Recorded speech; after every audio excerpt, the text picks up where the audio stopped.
ಎಲ್ರಿಗೂ ನಮಸ್ಕಾರ. ಇನ್ಫೋಸ್ಟ್ರೀಮ್ ಯೂಟ್ಯೂಬ್ ಚಾನಲ್ಗೆ ಎಲ್ರಿಗೂ ಸ್ವಾಗತ. ನೀವು ತಮ್ನೈಲ್ ನೋಡಿದಾಗಲೇ ಗೊತ್ತಾಗಿರುತ್ತೆ ಈ ಒಂದು ವಿಡಿಯೋದಲ್ಲಿ ನಾವು ಯಾವುದ್ರ ಬಗ್ಗೆ ಡಿಸ್ಕಸ್ ಮಾಡ್ತಾ ಹೋಗ್ತೀವಿ ಅಂತ. ಸೊ 5 ಮೇಜರ್ ಪಾಯಿಂಟ್ಸ್ ಗಳನ್ನ ನಾನು ಹೇಳ್ತಾ ಹೋಗ್ತೀನಿ, ಯಾವ ರೀತಿ ಒಂದು ಒಳ್ಳೆ ಇಂಜಿನಿಯರಿಂಗ್ ಕಾಲೇಜನ್ನು ಸೆಲೆಕ್ಟ್ ಮಾಡ್ಕೊಳೋದು ಅಂತ. ಯಾಕಂತಂದ್ರೆ ನೀವು ಇವಾಗ ಪ್ರೊಫೆಷನಲ್ ಕೋರ್ಸಿಗೆ ಎಂಟರ್ ಆಗ್ತಾ ಇರೋದ್ರಿಂದ, 12th ಅನ್ನ ಮುಗಿಸಿ ಪ್ರೊಫೆಷನಲ್ ಕೋರ್ಸ್ಗೆ ಎಂಟರ್ ಆಗ್ತಿರೋದ್ರಿಂದ ಫಸ್ಟ್ ನಿಮ್ಮದು ಪ್ರೊಫೆಷನಲ್ ಚೆನ್ನಾಗಿರ್ಬೇಕು ಅಂತಂದ್ರೆ ಕಾಲೇಜ್ ಚೆನ್ನಾಗಿರ್ಬೇಕು. ಸೊ ಕಾಲೇಜು ನೀವು ಕರೆಕ್ಟಾಗಿ ಆಯ್ಕೆ ಮಾಡ್ಕೋಬೇಕಾಗುತ್ತೆ. ಯಾಕಂತಂದ್ರೆ ಒಬ್ಬೊಬ್ರು ಇಂಜಿನಿಯರಿಂಗ್ ಆದ ತಕ್ಷಣ ಆ ಕಾಲೇಜ್ ಚೆನ್ನಾಗಿದೆ, ಈ ಕಾಲೇಜ್ ಚೆನ್ನಾಗಿದೆ ಅಂತ ಪಕ್ಕದ ಮನೆಯವರು, ಇಲ್ಲ ಅಂತಂದ್ರೆ ಯಾರಾದ್ರೂ ಕೂಡ ನೆಂಟರು ಮಕ್ಕಳನ್ನ ಸೇರಿಸಿರ್ತಾರೆ. ಸೊ ಅವರು ನೆಂಟರು ಮಕ್ಳು ಏನ್ ಹೇಳ್ತಾರೆ, ಈ ಕಾಲೇಜ್ ಚೆನ್ನಾಗಿದೆ, ಈ ಕಾಲೇಜ್ ಚೆನ್ನಾಗಿದೆ ಅಂತ ಹೇಳ್ತಾರೆ. ಸೊ ಆ ರೀತಿ ನೀವು ಬ್ಲೈಂಡ್ ಆಗಿ ಯಾವುದೇ ಒಂದು ಕಾಲೇಜನ್ನ ಸೇರ್ಕೋಬಾರ್ದು. ಸೊ ಒಂದು ಕಾಲೇಜನ್ನು ಸೇರ್ಕೋಬೇಕು ಅಂತಂದ್ರೆ 5 ಕೀ ಪಾಯಿಂಟ್ಸ್ ಅನ್ನ ನಾನು ರೆಡಿ ಮಾಡಿದ್ದೀನಿ. ಒಂದೊಂದನ್ನೇ ನಾನು ಎಕ್ಸ್ಪ್ಲೈನ್ ಮಾಡ್ತಾ ಹೋಗ್ತೀನಿ. ಯಾಕಂತಂದ್ರೆ ನಾವು ಕೂಡ ಇಂಜಿನಿಯರಿಂಗ್ ಸೇರ್ಬೇಕಾದ್ರೆ ನಮಗೆ ಗೈಡೆನ್ಸ್ ಇರಲಿಲ್ಲ, ಯಾವ್ಯಾವುದೋ ಕಾಲೇಜ್ಗೆ ಸೇರ್ಕೊಂಡ್ವಿ. ಬಟ್ ಇವಾಗ ಏನಾಗಿದೆ ಅಂತಂದ್ರೆ ನಿಮಗೆ ರಿಸೋರ್ಸಸ್ ಇದೆ. ಸೊ ರಿಸೋರ್ಸಸ್ ಅನ್ನ ತಗೊಂಡು ಒಳ್ಳೆ ಕಾಲೇಜನ್ನು ಸೆಲೆಕ್ಟ್ ಮಾಡ್ಕೊಳ್ರಿ. ಒಳ್ಳೆ ಕಾಲೇಜನ್ನು ನೀವು ಸೆಲೆಕ್ಟ್ ಮಾಡ್ಕೊಂಡ್ರೆ ಮಾತ್ರ ನಿಮಗೆ ಒಳ್ಳೆ ಪ್ಲೇಸ್ಮೆಂಟ್ ಆಗುತ್ತೆ ಮತ್ತೆ ಒಳ್ಳೆ ಫ್ಯೂಚರ್ ಇರುತ್ತೆ. ಸೊ ಅದಕ್ಕೋಸ್ಕರ ಕಾಲೇಜನ್ನು ಸೆಲೆಕ್ಟ್ ಮಾಡ್ಕೊಳೋದ್ರಲ್ಲಿ ಆದಷ್ಟು ನೀವು ಕೇರ್ ಆಗಿರ್ಬೇಕು, ಮತ್ತೆ ಹರಿಬರಿ ಮಾಡಬೇಡ್ರಿ. ಸೊ ಅಷ್ಟು ಜನ ಏನ್ ಮಾಡ್ತಾರೆ, ಈ ಕಾಲೇಜ್ ಚೆನ್ನಾಗಿದೆ, ಎಸ್ ಈ ಕಾಲೇಜ್ ಸೇರ್ಕೊಂಡ್ಬಿಡ್ತೀನಿ, ಆ ಒಂದು ತಪ್ಪನ್ನ ಮಾಡ್ಕೊಡ್ದು. ಸೊ ಎಲ್ಲಾ ಕಡೆನೂ ಕೂಡ ವಿಚಾರಿಸಿ, ಯಾಕಂದ್ರೆ 4 ವರ್ಷ ನೀವು ಆ ಒಂದು ಕಾಲೇಜಲ್ಲೇ ಓದೋದು. ಹಾಗಾಗಿ ನೀವು ಫಸ್ಟ್ ಅದರ ಬಗ್ಗೆ ಎಲ್ಲ ಕ್ಲಿಯರ್ ಆಗಿ ತಿಳ್ಕೊಂಡು ಆ ಕಾಲೇಜ್ ಚೆನ್ನಾಗಿದೆಯಾ, ಪ್ಲೇಸ್ಮೆಂಟ್ ರೆಕಾರ್ಡ್ಸು, ಲೊಕೇಶನ್ ಇರ್ಬೋದು, ಮತ್ತೆ ಫೀಸ್ ಸ್ಟ್ರಕ್ಚರು, ಪ್ರತಿಯೊಂದನ್ನು ಕೂಡ ತಿಳ್ಕೊಂಡು ನೀವು ಒಂದು ಕಾಲೇಜನ್ನ ಸೇರ್ಕೋಬೇಕು. ಈಗ ಆ 5 ಕೀ ಪಾಯಿಂಟ್ಸ್ಗಳಲ್ಲಿ ಮೊದಲನೇ ಕೀ ಪಾಯಿಂಟ್ಸ್ ಏನು ಅಂತಂದ್ರೆ ಪರ್ಪಸ್. ಎರಡನೇದು VTU ತಗೊಂಡ್ರೆ ಒಳ್ಳೇದಾ ಅಥವಾ ಪ್ರೈವೇಟ್ ಯೂನಿವರ್ಸಿಟಿಗಳನ್ನ ಸೆಲೆಕ್ಟ್ ಮಾಡ್ಕೊಂಡ್ರೆ ಒಳ್ಳೇದಾ. ಮೂರನೇದು ಪ್ಲೇಸ್ಮೆಂಟ್ ಯಾವ ರೀತಿ ಇರಬೇಕು. ನಾಲ್ಕನೇದು location of the engineering college ಯಾವ ರೀತಿ ಇರಬೇಕು.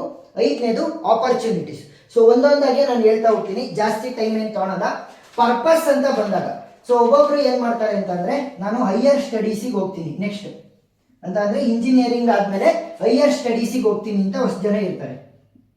MBA ಇರ್ಬೋದು, MS ಆ ರೀತಿ ಮಾಡ್ತೀನಿ ಅಂತ ಇರ್ತಾರೆ. ಸೊ ಅವರಿಗೆ ಒಂದು ಸಿನಾರಿಯೋ ಬರುತ್ತೆ. ನೆಕ್ಸ್ಟ್ ನಾನು IT ಫೀಲ್ಡ್ಗೆ ಹೋಗ್ತೀನಿ ಅಂತ ಅಂದ್ರೆ IT ಜಾಬ್ ಅನ್ನ ಮಾಡ್ತೀನಿ, ನನಗೆ ಜಾಬಿನ ಇಂಪಾರ್ಟೆನ್ಸ್ ಜಾಸ್ತಿ ಇದೆ, ನಾನು ಇಂಜಿನಿಯರಿಂಗ್ ಆದ ತಕ್ಷಣ ಜಾಬ್ ಸೇರ್ತೀನಿ ಅಂದ್ರೆ ನನಗೆ ಪ್ಲೇಸ್ಮೆಂಟ್ ಬೇಕು.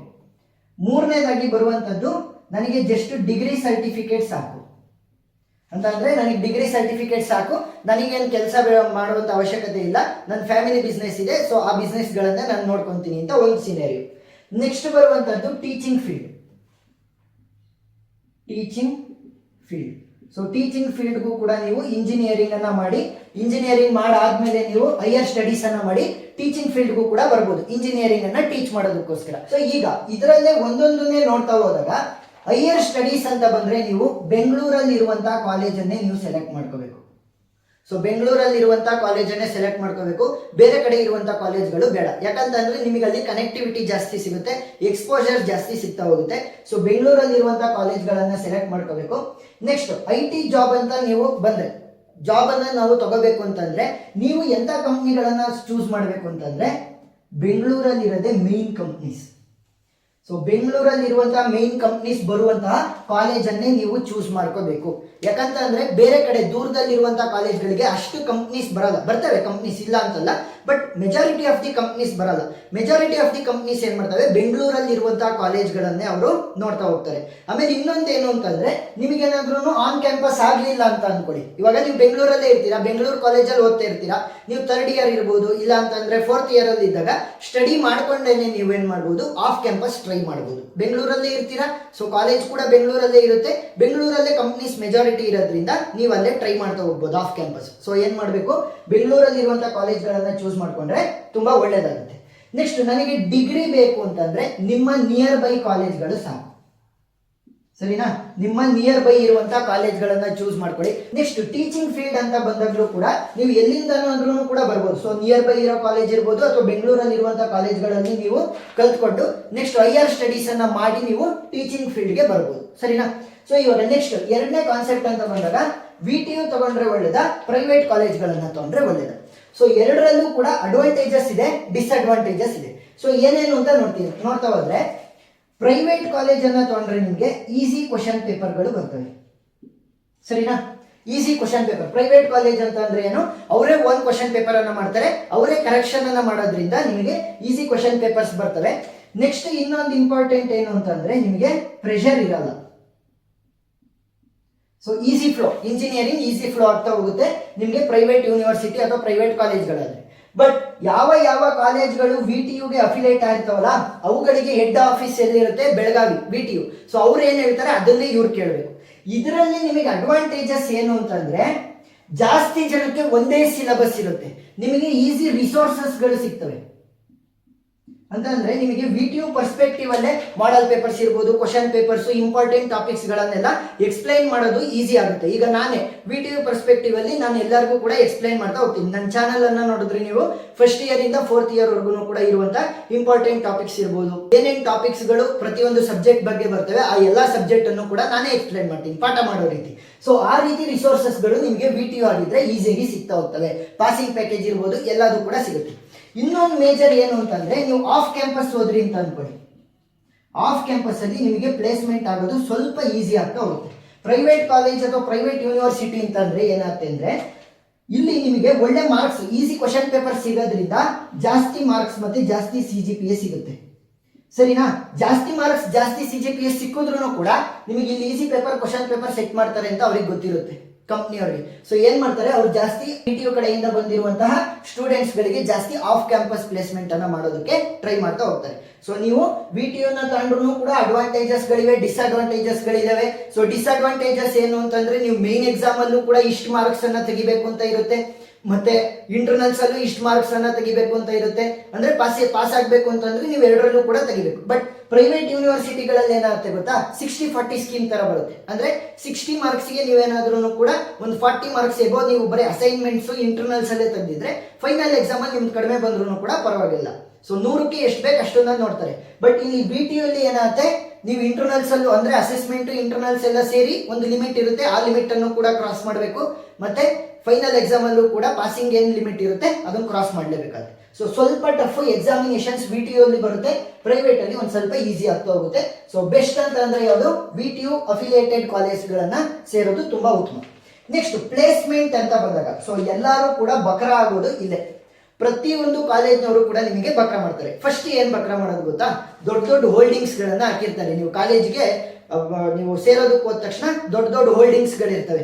ಸೊ ನಮ್ಮ ಕಾಲೇಜಲ್ಲಿ ಇಷ್ಟು ಲಕ್ಷದ ಪ್ಯಾಕೇಜ್ ಆಗಿದೆ, ಇಷ್ಟು ಲಕ್ಷದ ಪ್ಯಾಕೇಜ್ ಆಗಿದೆ. ಬಟ್ ಯಾರು ಕೂಡ ಹೇಳಲ್ಲ. ಏನ್ ಗೊತ್ತಾ, ಅವೆಲ್ಲ ಏನ್ 20 ಲಕ್ಷ ಪ್ಯಾಕೇಜ್ 25 ಲಕ್ಷ ಪ್ಯಾಕೇಜ್ ಆಗಿರ್ತಾವಲ್ಲ ಅವೆಲ್ಲ ಆಫ್ ಕ್ಯಾಂಪಸ್ ಆಗಿರ್ತವೆ. ನೋಡಿ, ನೀವು ಪ್ಲೇಸ್ಮೆಂಟ್ ಅನ್ನ ತಗೋಬೇಕು ಅಂತಂದ್ರೆ ನಿಮಗೆ ಎರಡು ಮೇಜರ್ ಇಂಪಾರ್ಟೆಂಟ್. ಒಂದು ಲಕ್ ಇರಬೇಕು, ನಿಮಗೆ ಸ್ಕಿಲ್ ಅಲ್ಲ ಲಕ್ ಇರಬೇಕು.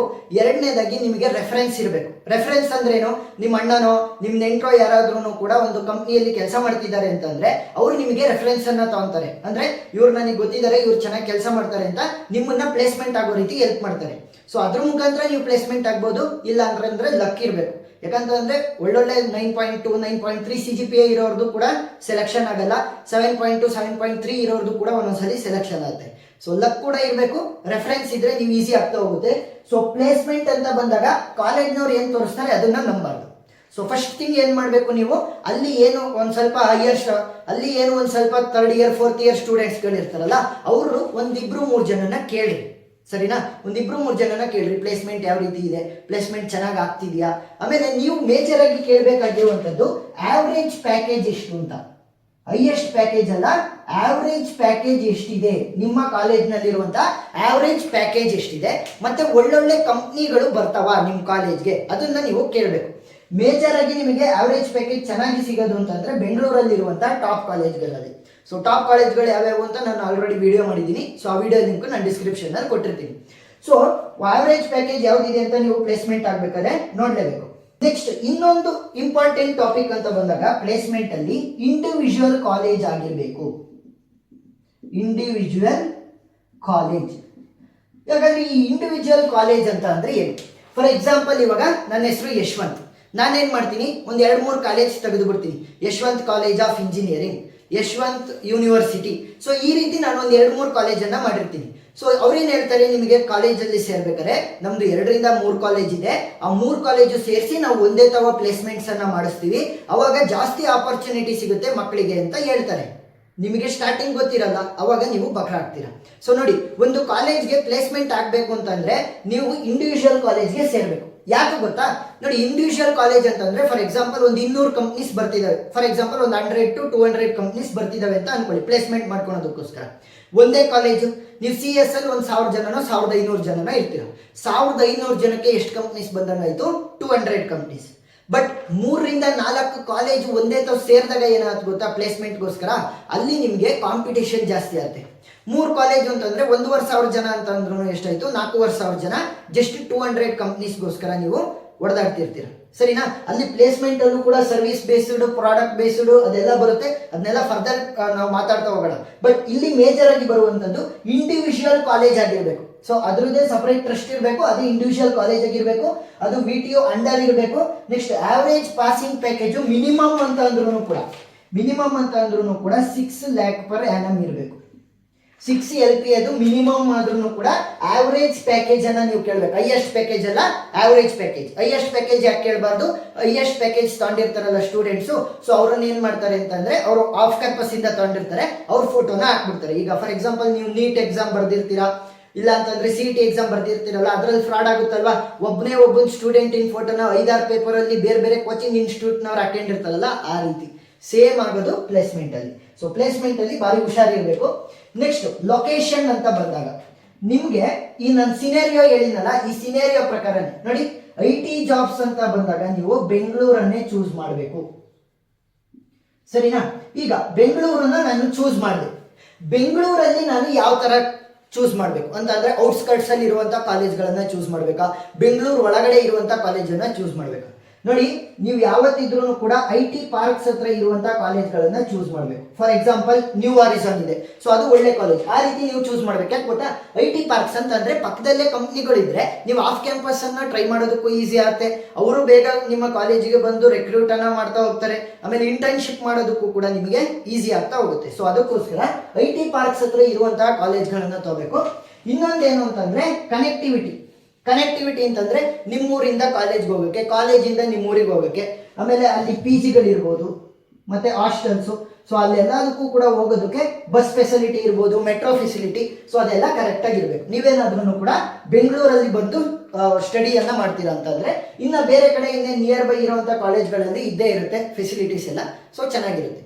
ನೆಕ್ಸ್ಟ್ ಆಪರ್ಚುನಿಟೀಸ್ ಅಂತ ಬಂದಾಗ, ಸೊ ಒಂದೊಂದು ಕಾಲೇಜಲ್ಲಿ ಏನಾಗುತ್ತೆ ಅಂತಂದ್ರೆ ಕ್ಲಬ್ಗಳಿರ್ತವೆ. ಕ್ಲಬ್ ಅಂದ್ರೆ ಪಾರ್ಟಿ ಕ್ಲಬ್ ಅಲ್ಲ, ಕ್ಲಬ್ಸ್ ಅಂತಂದ್ರೆ ECE ಕ್ಲಬ್, ಎಲೆಕ್ಟ್ರಾನಿಕ್ಸ್ ಕ್ಲಬ್ ಅಂತ ಇರುತ್ತೆ, ಒಂದೊಂದ್ಸಲಿ ಕಂಪ್ಯೂಟರ್ ಸೈನ್ಸಿಂಗ್ ಕ್ಲಬ್ಗಳಿರ್ತವೆ, ಆಂಟರ್ಪ್ರೈನರ್ಶಿಪ್ ಕ್ಲಬ್ ಅಂತ ಇರ್ತವೆ. ಸೊ ಆ ಕ್ಲಬ್ಗಳನ್ನ ನೀವು ಸೇರ್ಕೋಬೇಕು, ಆಪರ್ಚುನಿಟಿ ಸಿಗದೆ ಅಲ್ಲಿ ಅಂದ್ರೆ ಎಕ್ಸ್ಪೋಜರ್ ಸಿಗ್ತಾ ಹೋಗುತ್ತೆ. ನೆಕ್ಸ್ಟ್ ಆ ಒಂದು ಕಾಲೇಜು ಹ್ಯಾಕಥಾನ್ಸ್ ಅನ್ನ ಅದು ಕಂಡಕ್ಟ್ ಮಾಡುತ್ತಾ, ಹ್ಯಾಕಥಾನ್ಸ್ ಇರ್ಬೋದು ಮತ್ತೆ ಐಡಿಯಾಥಾನ್ಸ್, ಸೊ ಇವುಗಳನ್ನ ಅದು ಕಂಡಕ್ಟ್ ಮಾಡುತ್ತಾ ಅನ್ನೋದು ಮೇನ್. ಸೊ ಅದು ಫೆಸ್ಟ್ ಅನ್ನು ಕಂಡಕ್ಟ್ ಮಾಡುತ್ತಾ ಅನ್ನೋದು ಬೇಕಾಗಿಲ್ಲ, ಫೆಸ್ಟ್ ಸೆಲೆಬ್ರೇಷನ್ಸ್ ಅದೆಲ್ಲ ಬೇಕಾಗಿಲ್ಲ ನಮಗೆ. ಹ್ಯಾಕಥಾನ್ಸ್, ಐಡಿಯಾಥಾನ್ಸ್, ಆಂಟರ್ಪ್ರಿನರ್ಶಿಪ್ ರಿಲೇಟೆಡ್ ಏನಾದ್ರೂ ಈವೆಂಟ್ಸ್ ಅನ್ನ ಕ್ರಿಯೇಟ್ ಮಾಡ್ತಾರ. ಸೊ ಈ ರೀತಿ ನೀವು ನೋಡ್ಬೇಕಾಗತ್ತೆ. ಯಾಕಂತಂದ್ರೆ ನಿಮಗೆ ಆಪರ್ಚುನಿಟಿ ಸಿಗದೆ ಇಲ್ಲಿ ಹ್ಯಾಕಥಾನ್ಸ್, ಐಡಿಯಾಥಾನ್ಸ್, ನಿಮಗೆ ಫೆಸ್ಟ್ ಅಲ್ಲಿ ಏನು ಕೂಡ ಸಿಗಲ್ಲ. ಫೆಸ್ಟ್ ಅಲ್ಲಿ ಎಂಜಾಯ್ಮೆಂಟ್ ಅಷ್ಟೇ, ಎಂಜಾಯ್ಮೆಂಟ್ ಇರುತ್ತೆ 4 ವರ್ಷದಲ್ಲಿ, ಬಟ್ ಫಸ್ಟ್ ಕೆರಿಯರ್ ಮೇಲೆ ಫೋಕಸ್ ಮಾಡ್ಬೇಕಲ್ವಾ. ಸೊ ಹ್ಯಾಕಥಾನ್ಸ್, ಐಡಿಯಾಥಾನ್ಸ್ ಇರ್ಬೋದು, ಕ್ಲಬ್ಗಳಿದ್ರೆ ಕ್ಲಬ್ಗಳನ್ನ ಸೇರ್ಕೊಂತ ಹೋಗಿ. ಈಗ DS ಕ್ಲಬ್ ಅಂತ ಇರುತ್ತೆ, ಒಂದೊಂದ್ಸಲಿ ನಿಮ್ಗೆ ಹ್ಯಾಕಥಾನ್ಸ್ಗೆ ಅಂತಾನೆ ಒಂದೊಂದು ಕ್ಲಬ್ ಅನ್ನ ಮಾಡ್ಕೊಂಡಿರ್ತಾರೆ, ಅಂದ್ರೆ ಹ್ಯಾಕಥಾನ್ಸ್ ಗ್ರೂಪ್ ಆಫ್ ಸ್ಟೂಡೆಂಟ್ಸ್ ಒಂದು ಕ್ಲಬ್ ಅನ್ನ ಮಾಡ್ಕೊಂಡಿರ್ತಾರೆ, ಆಮೇಲೆ ನಿಮ್ಗೆ ವೆಬ್ ಡೆವಲಪ್ಮೆಂಟ್ ಇಂದ ಒಂದು ಕ್ಲಬ್ ಅನ್ನ ಮಾಡ್ಕೊಂಡಿರ್ತಾರೆ. ಸೊ ಈ ರೀತಿ ಡಿಫ್ರೆಂಟ್ ಕ್ಲಬ್ಸ್ ಇರ್ತವೆ. ಸೊ ಆ ಕ್ಲಬ್ಗಳನ್ನ ನೀವು ಸೇರ್ಕೋಬೇಕು. ಸೊ ಈ 5 ಪಾಯಿಂಟ್ಸ್ ಗಳನ್ನ ಯಾವುದೇ ಕಾರಣಕ್ಕೂ ನೀವು ಮರೆಯೋದಕ್ಕೆ ಹೋಗ್ಬೇಡ್ರಿ. ಸೊ ನಿಮಗೆ ಒಳ್ಳೆ ಪ್ಲೇಸ್ಮೆಂಟ್ ಬೇಕು ಅಂತಂದ್ರೆ ಬೆಂಗಳೂರಲ್ಲಿ IT ಪಾರ್ಕ್ಸ್ ಹತ್ರ ಇರುವಂತಹ ಕಾಲೇಜನ್ನ ಸೇರ್ಬೇಕು, ಅದು ಕೂಡ VTO ಅಂಡರ್ ಬರುವಂತದ್ದು, VTO ಅಫಿಲಿಯೇಟೆಡ್ ಕಾಲೇಜ್ ಅನ್ನ ಸೇರ್ಬೇಕು. ಅದರಲ್ಲಿ ಮಿನಿಮಮ್ ಪ್ಲೇಸ್ಮೆಂಟ್ ಅಂತಂದ್ರೆ ಪ್ಯಾಕೇಜ್ ಗ್ರೇಟರ್ ದೆನ್ 6 LPA ಇರಬೇಕು. ಸೊ ಇಷ್ಟು ಕಂಡೀಷನ್ಸ್ ಇದ್ರೆ ನೀವು ಆ ಒಂದು ಕಾಲೇಜನ್ನ ಸೇರ್ಕೋಬಹುದು. ಸೊ ಟಾಪ್ ಕಾಲೇಜಸ್ ಗಳ ಲಿಸ್ಟ್ ಅನ್ನ ನಾನು ರೆಡಿ ಮಾಡಿದ್ದೀನಿ. ಸೊ ಆಲ್ರೆಡಿ ವಿಡಿಯೋನ ಬಿಟ್ಟಿದ್ದೀನಿ. ಸೊ ಆ ವಿಡಿಯೋ ಲಿಂಕ್ ಡಿಸ್ಕ್ರಿಪ್ಷನ್ ಅಲ್ಲಿ ಇರುತ್ತೆ, ನೀವು ನೋಡ್ಬೋದು.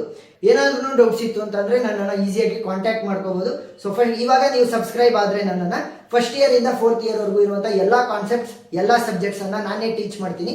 ಸೊ ಈಸಿಯಾಗಿ ನೀವು ಕಲಿತಾ ಹೋಗ್ಬೋದು. ಸೊ ಮತ್ತೊಂದು ಇನ್ಫಾರ್ಮೇಟಿವ್ ವಿಡಿಯೋ ಜೊತೆ ನಿಮ್ಮ ಮುಂದೆ ಬರ್ತೀನಿ. ಅಲ್ಲಿವರೆಗೂ ನಮಸ್ಕಾರ.